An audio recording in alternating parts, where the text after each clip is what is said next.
હાલો હવે એમાં ઉદાહરણ 2.4 જો રકમ હું આપીશ,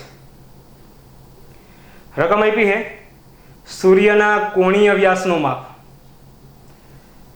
કોણીય વ્યાસ અહીંયા આવ્યો છે એટલે આ સૂત્રનો ઉપયોગ કદાચ થવો જોઈએ. 19 20 ડબલ ડેશ છે, ડબલ ડેશ એટલે સેકન્ડ. પછી કીધું સૂર્ય અને પૃથ્વી વચ્ચેનું અંતર કેપિટલ ડી બરાબર 1.496 ગુણ્યા 10⁻11 મીટર છે. તો સૂર્યનો વ્યાસ કેટલો હશે? એટલે ટૂંકમાં ગ્રહ તરીકે તમારે સૂર્ય લેવાનો. બરાબર, સૂર્યનો વ્યાસ કેટલો હશે એટલે તમારે ગ્રહનો વ્યાસ મેળવવાનો. રકમ પાછી રિપીટ કરું, આકૃતિ મારે આ દાખલા પૂરતી દોરવાની જરૂર નહીં પડે. ડેટા લખી નાખીશ એટલે ડાયરેક્ટ આપણને ખબર પડી જાય કે આમાંથી કયું સૂત્ર આવશે. ન ખબર પડે તો આકૃતિ દોરીને સમજવાનો પ્રયત્ન રાખીશું. આ ઉદાહરણ 2.4 છે, એમાં મને નથી લાગતું કે આકૃતિની જરૂર પડે. ડેટા લખશો એટલે ડાયરેક્ટ તમને જ ખ્યાલ આવી જાય કે આમાં કયા સૂત્રની મદદથી દાખલો થાય. રકમ આપી સૂર્યના કોણીય વ્યાસનું માપ 19 20 ડબલ ડેશ છે. આ પહેલું વાક્ય. સૂર્યનો કોણીય વ્યાસ, સૂર્યને ગ્રહ તરીકે લઈ લો એટલે ગ્રહનો કોણીય વ્યાસ આપ્યો છે.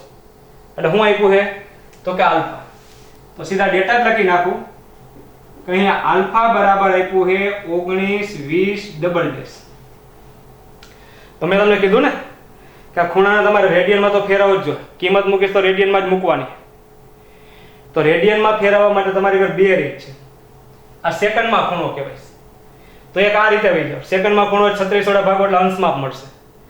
પછી એને ગુણ્યા પાઈના છેદમાં 180 કરો એટલે રેડિયન માપ મળે. એક એ રીતના ટૂંકમાં હું રેડિયનમાં ફેરવી શકીશ. પાછું રિપીટ કરું, 19 20 સેકન્ડ ડબલ ડેશ.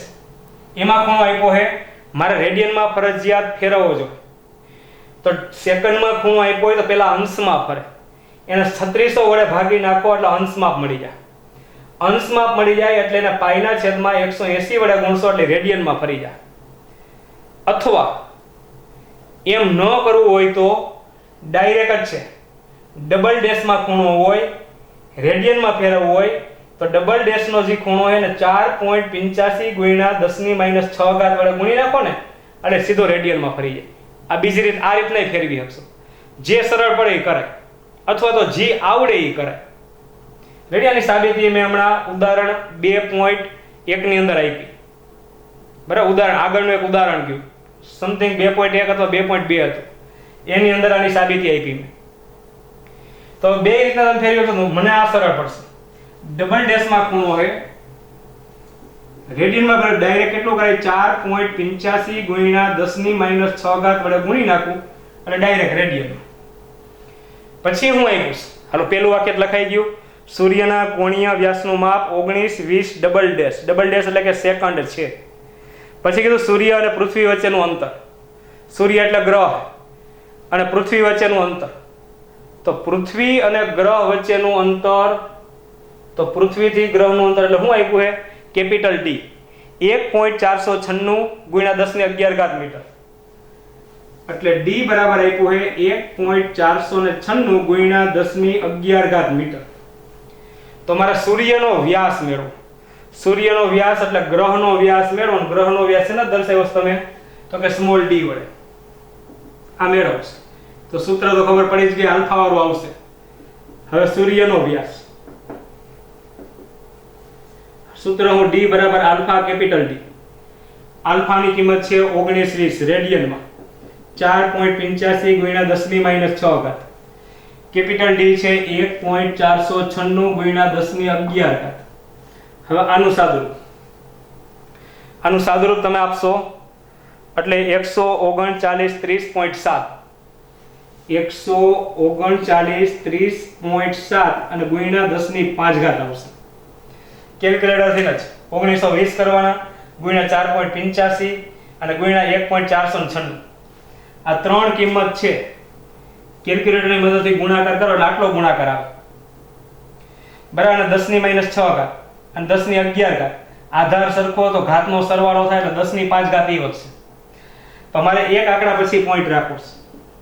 1 2 3 ને 4. 4 ડાબી બાજુ લઈ જાઓ તો એટલું વધે, ઘાતમાં વધારો થાય. તો 1.39, 1 2 3 ને 4 અહીંયા પોઈન્ટ લીધો તો 4 નો વધારો એટલે 10 ની 9 ઘાત. અને મીટરમાં કિંમત મૂકી દીધી તો જવાબ એ મીટરમાં. અંતર છે મીટરમાં. જો કિલોમીટરમાં એ કિંમત હોત ને કિલોમીટરમાં મૂક્યો તો જવાબ એ શેમાં આવત? કિલોમીટરમાં આવશે. બીજું જો તમને એવો પ્રશ્ન થયો છે કે આ પાછળના આંકડા હતા વયા ક્યાં ગયા? પોઈન્ટ પછીના આંકડા ટૂંકમાં માની લો કે ઘણા બધા આવું આવવું જોઈએ. 1.3937 અને ગુણ્યા 10 ની 9 ઘાત. બરાબર, 4 આંકડા આ બાજુ એટલે 4 ઘાતમાં વધારો એટલે આવી કિંમત આવી ગઈ. તો પોઈન્ટ પછીના આંકડા આપણા માટે મહત્વના નથી. તમને એમ થાય કે મારા 7 નથી લખવું, આટલું જ લખું તો હાલશે. તમને એમ થાય કે 0 નથી લખવું તોય હાલશે, અહીં નથી લખવું તોય હાલશે. તમને એમ થાય કે 9 નથી લખવું, પણ જોઈ લેજો 39 એટલે 40 ની નજીકમાં 9 ન લખો તો અહીં 4 કરી નાખવાના. બરાબર, પોઈન્ટ પછીના આંકડા આપણા માટે મહત્વના નથી. પોઈન્ટ પછીના બધાય આંકડા લખવા જરૂરી નથી. બરાબર, ખાસ યાદ રાખજો. વળી કેલ્ક્યુલેટરમાં તમારા આમ લાંબા આંકડા આવતા હોય અને મેં જવાબ વળી પાછો આવો લખ્યો હોય તો તમને વળી મનમાં એમ થયા રાખશે કે પાછળના આંકડા ક્યાં ગયા. એટલે પોઈન્ટ પછીના આંકડા હોય તો એમાં તમે ફેરફાર હશે તો હાલશે. એ તમને કહી દઉં કે 8 ડિજિટનું કેલ્ક્યુલેટર હોય, 10 ડિજિટ અને 12 ડિજિટ. અને 8 ડિજિટ એટલે 8 જ આંકડા હમાય. 10 ડિજિટનું કેલ્ક્યુલેટર 10 આંકડા હમાય. 12 ડિજિટનું કેલ્ક્યુલેટર 12 આંકડા હમાય. એ ત્રણ કેલ્ક્યુલેટરની મદદથી આ જ ગણતરી કરો ને તો એ પોઈન્ટ પછીના આંકડા બધા જુદા જુદા આવશે. આ પાછળના આંકડા છે ને એમાં જુદા આવશે. બરાબર, એટલે પોઈન્ટ પછીના આંકડામાં ભલે ફેરફાર આવે એમ મૂંઝાવાનું નથી. પોઈન્ટ પછીના આંકડામાં ફેરફાર આવશે અને પોઈન્ટ પછી બધા આંકડા લખવા એ ફરજિયાત નથી. તમને યોગ્ય લાગે એટલા આંકડા રાખી દો, પણ શક્ય હોય ત્યાં સુધી એક આંકડા પછી પોઈન્ટ રાખવાનો પ્રયત્ન કરજો.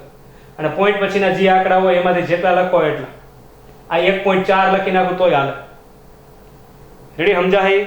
એટલે અહીંયા જવાબ આવી ગયો અને ઉદાહરણ 2.4 અહીંયા કમ્પ્લીટ થઈ જાય.